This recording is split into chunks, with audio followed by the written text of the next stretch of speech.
Hello दोस्तों, कैसे हो आप सब। आई होप मुझे लगता है आप सब ठीक ही होंगे। और आज हम एक मैथ का टॉपिक लेकर के आए हैं जिसका नाम है नंबर सिस्टम। ठीक है, हम पूरा मैथ पढ़ रहे हैं लेकिन हमें नॉलेज ही नहीं रहती है नंबर सिस्टम होता क्या है, इसमें क्या क्या संख्याएँ आती हैं, और इसमें प्राकृतिक संख्याएँ, भाज्य अभाज्य, सम संख्या, विषम संख्या, पूर्ण संख्या, पूर्णांक संख्या किसे कहते हैं। ठीक है, जैसे हम कोई सवाल करते हैं, मान लीजिए 1 से लेकर 50 तक की प्राकृतिक संख्याओं का योग बताइए, तो हम सवाल तो जब भी क्वेश्चन को हल जब तो करेंगे जब हमें पहले पता होना चाहिए कि प्राकृतिक संख्या क्या किसे कहते हैं। ठीक है, और हमारी प्राकृतिक संख्याएँ कहाँ कहाँ लो होती हैं। ठीक है, इसी प्रकार हम पूछते हैं भाज्य अभाज्य संख्याएँ। ठीक है, 1 से लेकर 50 तक भाज्य संख्याओं का योग बताइए। ठीक है, लेकिन हम भाज्य संख्या पहले पढ़ेंगे, उसके बारे में पता चलेगा, तो उसी प्रकार से हम क्वेश्चनों को हल करते हैं। ठीक है, आज हम भाज्य और भाज्य संख्या ले गए हैं, प्राकृतिक संख्या ले गए हैं। ठीक है, टॉपिक हमारा नंबर सिस्टम से लिया गया है। ठीक है, और ये छोटे स्टूडेंट से ले करके बड़े स्टूडेंट तक है। ठीक है, ये बेसिक, भले ही बेसिक नॉलेज हो लेकिन बहुत ही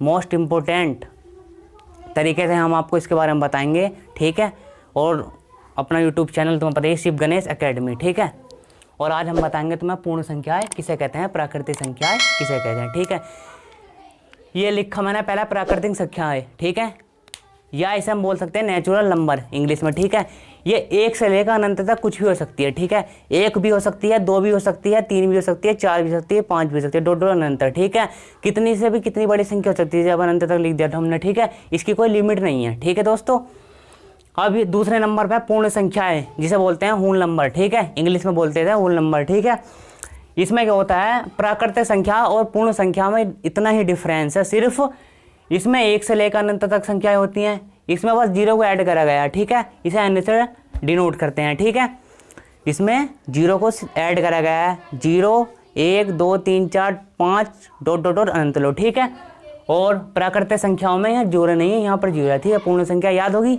बढ़िया। ऐसी हम आपको एक से एक बेसिक मेथड बताएंगे, बेसिक कंसेप्ट बताएंगे। ठीक है, जिससे कि आपको आसानी से याद हो जाए। ठीक है, बस हमारे साथ बने रहिएगा और वीडियो पूरी देखिएगा। ठीक है, एक ही वीडियो में हम आपको सब कुछ बता देंगे। ठीक है, अभी आया प्राकृतिक संख्या हमने समझ लिया, पूर्ण संख्या हमने समझ लिया, अब आया पूर्णांक संख्या है, इसे बोलते हैं इंटीजर्स। ठीक है, इंटीजर्स नंबर किसे कहते हैं। ठीक है, पता होना चाहिए हमारा।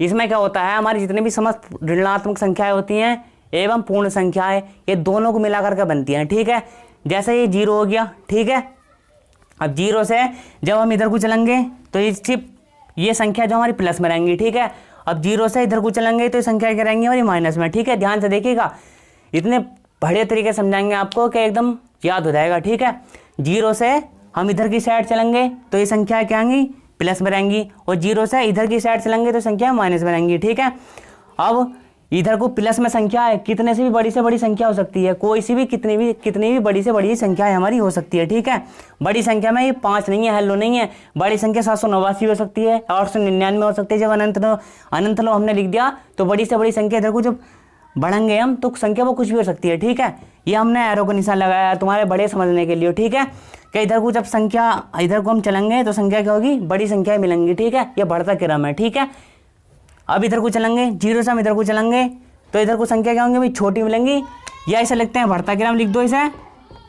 इधर को चलेंगे तो संख्या बढ़ेंगी, और इसे लिख सकते हो घटता क्रम। ठीक है, और 0 से इधर को चलेंगी तो संख्या हमारी क्या होंगी, घटेंगी। ठीक है, जैसा -1 -2 -3, अब तुम कहोगे सर ये संख्याएं तो बढ़ रही हैं, माइनस में जितनी भी संख्याएं बड़ी होती है वो सबसे छोटी होती है। ठीक है, माइनस में जितनी भी संख्या बड़ी होती हैं वो छोटी होती हैं। ठीक है, जैसे -1, इसमें कंपेयर करें हम, -1 -2, इन दोनों में कौन बड़ा है। ठीक है, तो इन दोनों में -1 बड़ा है संख्या हमारी। ठीक है, और ये -2 क्यों नहीं है, माइनस में जितनी भी संख्याएं बड़ी होंगी उतनी ही वे छोटी होती हैं। ठीक है, इसे नोट कर लो, माइनस में हमारी संख्याएं जितनी बड़ी होंगी उतनी ही छोटी होंगी। ठीक है, अब इसमें -2 और -3 में बताओ कौन सी संख्या बड़ी होगी, कौन सी संख्या छोटी होगी। ठीक है, तो हमने क्या बताया था आपको, जितनी संख्या छोटी होंगी उतनी बड़ी होंगी, जितनी बड़ी माइनस में जितनी संख्या हमारी बड़ी होंगी ठीक उतनी ही छोटी होंगी। ठीक, अब -2 में -3 में हमारी संख्या कौन सी बड़ी है, -2। ठीक है, आई होप मुझे लगता है ये भी आपको समझ में आ गई होगी। ठीक है, प्राकृतिक संख्या हमने समझा दिया, पूर्ण संख्या समझा दिया, पूर्णांक संख्या समझा दिया, और ये पूर्णांक संख्या समझा जाए, ठीक है। इसमें क्या होता है, समस्त ऋणात्मक संख्या ली जाती हैं एवं पूर्ण संख्या ली जाती हैं, ठीक है। ठीक है, इधर को बढ़ेंगे तो संख्या बढ़ेंगी, कुछ भी हो सकती हैं संख्या, इधर को घटेंगे तो घटेंगी, और जितनी माइनस में संख्या बड़ी होंगी उतनी ही छोटी होंगी, ठीक। अब नंबर 4 पे हम बताएंगे सम संख्या किसे कहते हैं, ठीक है। सम संख्या किसे कहते हैं, इन्हें इवन नंबर्स भी बोला जा कह सकते हैं इंग्लिश में आप, ठीक है। ऐसी वो संख्या जो 2 से पूरी डिवाइड हो जाए, कट जाए या भाग हो जाए, ठीक है। मैंने इंग्लिश में बोल दिया डिवाइड और हिंदी में भाग हो जाए, ठीक। जैसे 2 है, 2 से कट जाएगा, 4 है ये भी 2 से कट जाएगा, 6 है ये भी 2 से कट जाएगा, और 8 है ये भी 2 से कट जाएगा, और 10 है ये भी 2 से हमारी संख्याएं कट देंगे, ठीक है। हमने देखा नंबर सिस्टम में प्राकृतिक संख्या आपने पढ़ ली, पूर्ण संख्या पढ़ ली, पूर्णांक संख्या पढ़ ली, और हमारी जो है सम संख्या आपने पढ़ ली। एक बार और आपको आसानी से हम रिवाइज करवाते हैं, ठीक है, आपकी समझ में आना चाहिए, ठीक है। प्राकृतिक संख्या इसमें क्या होता है, ये आप ब्लैक बोर्ड पर देखिए, मैं बोल रहा हूँ। प्राकृतिक संख्या किसे कहता है, ये 1 से लेकर संख्या अनंत लोग कुछ भी हो सकती हैं, ठीक है। अब नंबर 2 पूर्ण संख्या। पूर्ण संख्या में हम 0 को ऐड करा गया है, 0 से लेकर अनंत लोग हो सकती है, उसमें 0 नहीं है प्राकृतिक संख्या में, ठीक। और नंबर 3 है पूर्णांक संख्या। पूर्णांक संख्या में समस्त ऋणात्मक संख्या ली जाती है एवं पूर्ण संख्या ली जाती है, ठीक है। 0 से इधर को चलेंगे संख्या बढ़ेंगी हमारी, और 0 से इधर को चलेंगे संख्या हमारी घटेंगी, ठीक है। और माइनस में जितनी इधर को चलेंगे हमारी संख्या छोटी होती रहेंगी, और इधर को जितनी भी संख्या चलेंगी इतनी ये जो है बड़ी संख्या होती रहेंगी, ठीक। ये भी समझ में आ गया। और नंबर 4 है सम संख्या है।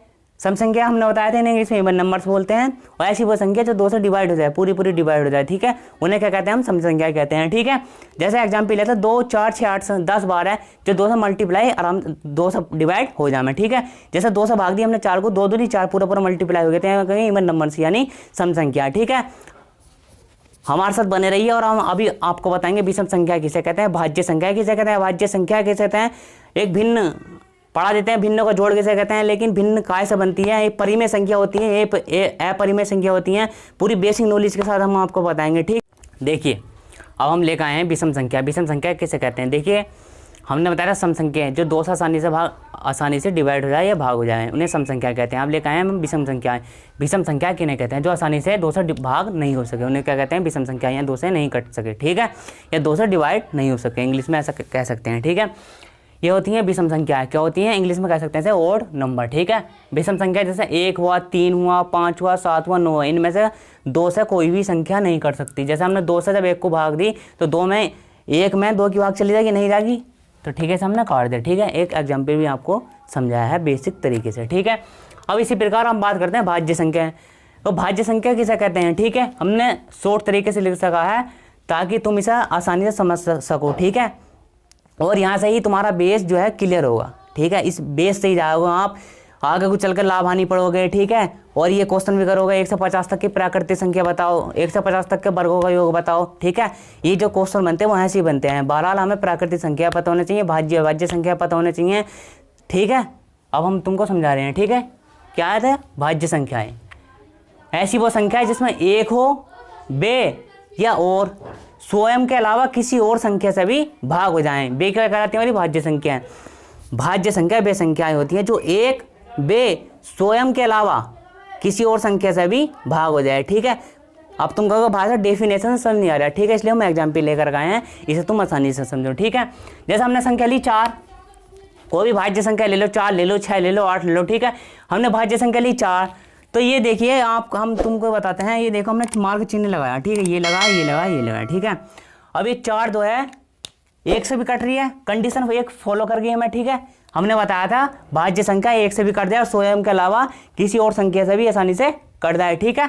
ये 1 से भी कट रही है 4, ठीक है, 1 से 4 में को भाग आराम से ले जाएगी। ये 2 से भी चली जाएगी भाग 4 में को, ठीक है, 2 दूनी 4, ठीक है, 2 से 4 भी भाग कट गया, ठीक है। अब 4 जो है वो 4 से स्वयं से भी अपना भाग हो जाएगी, ठीक है। एक तो 1 से कट गया, कंडीशन पहली फॉलो होगी। अभी कह रहे हैं स्वयं के अलावा, स्वयं से भी कट गया, ठीक। अब स्वयं के अलावा किसी और संख्या, ये जो है वो किसी और संख्या है, ठीक। कंडीशन हमारी दोनों फाइनल होगी, ठीक। ऐसी वो संख्या है जो 1 भी स्वयं के अलावा किसी और संख्या से ही भाग हो जाए, ठीक है। ऐसी 6 एग्जाम्पल लिया, ये 1 से भी कट गई, कंडीशन फॉलो कर गई, ठीक। अब ये संख्या हमारी स्वयं से भी कट गई 6 से, लेकिन ने कहे स्वयं के अलावा किसी और संख्या से भी कटता है, तो ये जो है 2, ये कोई और संख्या है, इससे भी कट रही है, ठीक है। ये क्या होंगी भाज्य संख्या। ऐसे हमने एग्जाम्पल 8 लिया तो 8 1 से भी कट रहा है और 8 स्वयं से कटता है, और ये 2,4 ये क्या है, कोई और संख्याएं हैं, ठीक है, इससे भी आसानी से कट रहा है, ठीक है। आपको मुझे लगता है समझ में बढ़िया तरीके से आ रहे हो, ठीक है। वीडियो में बने रहिए, लास्ट तक वीडियो देखिए, आप कभी नहीं भूल सकते, ठीक है, इस बार। और इसका आप स्क्रीनशॉट ले लीजिएगा, ठीक है, आप कॉपी में नोट कर सकें, इसका स्क्रीनशॉट ले लीजिएगा। प्राकृतिक संख्या किसे कहते हैं, ठीक है, ले लीजिएगा। अब हम लेकर आए हैं अभाज्य संख्याएं, प्राइम नंबर किसे कहते हैं, ठीक है। भाज्य हमने समझा दिया। अब प्राइम नंबर में और भाज्य संख्या में कंपोजिट नंबर भी बोलते हैं ना, ठीक है, भाज्य संख्या को, ठीक है। अब आती है भाज्य संख्या प्राइम नंबर। तो ये ऐसी वो संख्या है जिसमें एक बे संख्या का स्वयं का भाग हो जाए। अब इसमें कोई और संख्या नहीं मिलेगी हमें, इसमें एक हो और वो संख्या स्वयं हो, ठीक है। जैसे मान लीजिए संख्या 3 है, ये क्या हमारी संख्या 3 है, ठीक है। तो 3 जो है 1 से भी कट रही है और संख्या स्वयं से भी कट रही है, ठीक है। कोई और संख्या नहीं से, किसी और संख्या से नहीं कटेगी 3, ठीक है। या तो 1 से कटेगी, ठीक है, प्राइम नंबर हमारी, या फिर स्वयं से कटेगी, ठीक है। एग्जाम्पल 2 लिया हमने, कोई संख्या प्राइम नंबर ली 5, 5 जो है 1 से भी कट रही है, कंडीशन फॉलो कर गई, पहली कंडीशन, ठीक, और 5 से भी कट रही है, तो ये 1 से भी कट रही है और स्वयं से भी कट रही है, ठीक है। ऐसी एग्जाम्पल तीसरा लिया हमने 7, 7 के जब गुणनखंड करेंगे तो 1,7 हुआ, ऐसे भी कह सकते हैं आप। तो 1 से भी भाग हो जाएगी, ठीक है, 7 में को, और 7 से भी सब 7 में करेंगे तो स्वयं से भी भाग हो जाएगी, ठीक है। और ऐसे 11 लिया, 1 से भी कट देगी, 11 से भी कट देगी, ठीक है। आई हो, मुझे लगता है सम संख्या भी और विषम संख्या भी आपको अच्छी तरीके आसानी से समझ में आ रही है, बढ़िया, ठीक है। हमारे साथ बने रहिएगा। और अभी 2 संख्याएं और रही हैं, परिमेय संख्या 3 रह रही हैं, सॉरी, परिमेय संख्या किसे कहते हैं, परिमेय संख्या किसे कहते हैं, वास्तविक संख्या किसे कहते हैं, ठीक है। देखिए हम ले गए हैं परिमेय संख्या, परिमेय संख्या, सम संख्या समझा दे, विषम संख्या समझे, प्राकृतिक संख्या समझे, पूर्णांक संख्या समझा दी, पूर्ण संख्या समझा दी, ठीक है। और हम लेकर आए हैं परिमेय संख्या, और परिमेय संख्या किसे, अपरिमेय संख्या किसे कहते हैं। भिन्न बनी है तो बनी कहाँ से है, ठीक है। हम कहते हैं ना अंश बटे हर ये पूरी भिन्न होती है, तो भिन्न आई है तो कहाँ से आई है, हम पूरे कंसेप्ट से बेसिक से आपको बताएंगे, ठीक है। ये होता है परिमेय संख्या, रैशनल नंबर, ठीक है, इंग्लिश में से बोल सकते हैं। परिमेय संख्या को देखिए, परिमेय संख्या ऐसी वे संख्या होती है जिन्हें P बटे Q की फॉर्म जो है दी जाती है, या P बटे Q भिन्न रूप में भी इसे हम लिख सकते हैं। P बटे Q मतलब P के स्थान पर कुछ भी संख्या ले सकते हैं, बटे Q के स्थान पर कुछ भी संख्या हम आसानी से ले सकते हैं, ठीक है। अब कंडीशन दे रखिए, इसे P बटे Q भिन्न रूप में लिख सकते हैं, ठीक है। अब Q नॉट इक्वल टू 0, ये देखिए हमने Q नॉट इक्वल टू 0 क्यों लिखा, ठीक है, जहाँ P कोमा Q पूर्णांक, ठीक है। जैसे हमने एग्जाम्पल लिया, जैसे P के स्थान पर 1 लिखा और Q के स्थान पर 0, अगर Q के स्थान पर हम 0 लिख देते हैं अनंत लगा, लेकिन अनंत हमें लाना नहीं है। इनने इस कंडीशन पहले बता रखी है, Q not equal to 0, Q के स्थान पर हमें 0 नहीं लिखना है क्योंकि यहाँ अनंत जाता है, ठीक है। ये हमने समझाने के लिए आपको एग्जाम्पल दिया है, ठीक है। अब ये भिन्न रूप दी हैं, P बटे Q को किस फॉर्म में हम रखते हैं, ठीक है। 2/3 ये P के स्थान पर 2, Q के स्थान पर 3, ठीक है। ये भिन्न रूप में, जैसे भिन्नों का जोड़ होता है, भिन्नों का घटान होता है, उन्हें वे P बटे Q के फॉर्म में ही होती हैं, और उन्हें हम परिमेय संख्या भी आसानी से बोल सकते हैं, ठीक है। परिमेय संख्या का दूसरा रूप भिन्न होता है, 2/3, 5/7, 4/5, ठीक है। और ये ऋणात्मक भी होती हैं, ऐसा नहीं क्या धनात्मक ही होती है, ऋणात्मक भी हो सकती हैं, बटे में तो कुछ भी कर सकते हैं। -2/5, -4/7, -3/5, ठीक है। अब ये देखे वर्गमूल, अब कोई संख्या वर्गमूल में दे देते हैं, वर्गमूल जैसे 7 है तो ये परिमेय है, अपरिमेय है, इष्टमिय है, अपरिमेय है, या इसके स्थान पर कोई ऐसी संख्या ले सकते हैं जिसके हम वर्गमूल आसानी से निकाल सकते हैं। जैसे हमने संख्या ली वर्गमूल 144, ये हमारे एग्जाम्पल है, ऐसा आसानी से समझो आप, ठीक है। जैसे हमने कोई संख्या ली वर्गमूल 144, जब इष्टमिय है, परिमेय संख्या है, इष्टम, ठीक है। लेकिन जैसे हमने इसका वर्गमूल निकाला, यह 12 हमारी संख्या के मिली 144, 12 का वर्गमूल होता है, संख्या मिली हमारी 12, तो 12 ये जो है हमारा ये, ठीक है, ये हमारा क्या है, परिमेय संख्या है, ठीक है। वर्गमूल से जब बाहर निकालेंगे तो हमारी संख्या क्या मिलेगी, परिमेय, ठीक। और ऐसे ही वर्गमूल 256 का जब वर्ग निकालेंगे तो हमारे जो 16 है वो संख्या परिमेय है, ठीक है। हमने वर्गमूल में भी परिमेय संख्या समझाई और भिन्नों में भी समझाई, ठीक है। ऐसी अपरिमेय संख्या होती है, इसे इंग्लिश में बोलते हैं इर्रेशनल नंबर, ठीक है। अब इसे P बटे Q रूप में हम भिन्न में हम जो है हम नहीं लिख सकते, ठीक है। और Q नॉट इक्वल टू 0, अभी Q नॉट इक्वल टू 0 क्या है वो हमने यहाँ पर आपका एग्जाम्पल बता दिया था, क्योंकि हम Q के स्थान पर 0 रखेंगे तो जो है वो अनंत बार चला जाएगा और हम अनंत इसमें कंडीशन फॉलो नहीं करती है, ठीक है। और जहाँ P कोमा क्यों पूर्णांक है। ठीक है, ये हमने एग्जाम्पल दिए हैं। ये क्या है हमारे एग्जाम्पल। वर्गमूल 2, वर्गमूल 2 का वर्ग निकालेंगे, ये वर्गमूल 3, वर्गमूल 5, इनका वर्गमूल नहीं निकलेगा। ठीक है, तो ये क्या होंगी हमारी अपरिमेय संख्या। ठीक है, ये हमने प्लस में ली। ठीक है, ये संख्या हमने प्लस में ली और ये ली हमने माइनस में। ठीक है, हमने यहाँ बताया था वर्गमूल में अगर यहाँ वर्गमूल 144 की जगह वर्गमूल 7 लिख दें तो वर्गमूल 7 का वर्ग नहीं निकलेगा, होगी यहाँ परिमेय संख्या ऐसी है। वर्गमूल 3 का भी निकल सकता वर्ग, वर्गमूल 5 का भी नहीं निकल सकता। हमारी ये संख्या क्या होगी, यह परिमेय संख्या। ठीक है, माइनस, इसमें माइनस में भी ले सकता है, माइनस वर्गमूल 2 भी हो सकता है, माइनस वर्गमूल 3 हो सकता है। ये हमारी संख्या कितनी होंगी, अपरिमेय संख्या है। ठीक है, अब आता है हमारा ये रह गया था सबसे लास्ट में, वास्तविक संख्या किसे कहते हैं। ठीक है, तो वास्तविक संख्याएं परिमेय संख्या प्लस अपरिमेय संख्या मिलकर वास्तविक संख्याओं का निर्माण करती हैं। ठीक है, ये हमने एग्जाम्पल है। अपरिमेय संख्या किसे कहते हैं, हमने ऊपर, आप ऊपर रह जाओ, अपरिमेय संख्या भी तो है। ठीक है, जिसका हम वर्गमूल नहीं निकाल सकते। वर्गमूल 5 है, जब वर्गमूल 5 का जब वर्ग निकालेंगे इसका हम निकाल सकते हैं, क्योंकि मैं अपरिमेय संख्या। ये हो गया वर्गमूल 3। ठीक है, इन्हें p/q फॉर्म में हम नहीं लिख सकते। ठीक है, वर्गमूल यह है वर्गमूल 7। ठीक है, ऐसी अभी हो गया हमारा परिमेय। ठीक है, वर्गमूल 5, वर्गमूल 3, वर्गमूल 7 अपरिमेय। अब आते हैं परिमेय। ठीक है, जब हमने इसका वर्गमूल 16 लिया, वर्गमूल 16 का वर्ग निकल जाएगा तो क्या हमारा 4, ये हमारा परिमेय संख्या आ गई। ठीक है, ऐसे ही वर्गमूल 25 का वर्ग निकाला तो आ गया हमारी संख्या 5। ये क्या होगी, यहाँ भी 4 परिमेय संख्या, ये भी 5 परिमेय संख्या। ठीक, और एग्जाम्पल नंबर 3 लिया वर्गमूल 225, तो वर्गमूल 225 का जब वर्ग निकालेंगे हम, ये आएगा 15। ये जो 15 है यहाँ पर ये है परिमेय संख्या, लेकिन ये क्या हमारी परिमेय संख्या। ठीक है, आई होप मुझे लगता है आपको सही से समझ में आ गया होगा। इसका भी आप स्क्रीनशॉट ले लीजिएगा, नोट कर लीजिएगा कॉपी में अपनी। ठीक है, और आज इतने ही रहने देते हैं। और आपका अपना YouTube channel Shiv Ganesh academy, ठीक है, इसे शेयर करें, ज़्यादा से ज़्यादा सब्सक्राइब करें। ठीक है, हम रोज़ एक से एक नया मैथ का टॉपिक लाएंगे और इस चैनल पर तुम्हें पता ही है हिंदी पढ़ाते हैं हम, रोज़ नया टॉपिक लाते हैं। ठीक है, जय हिंद, जय भारत।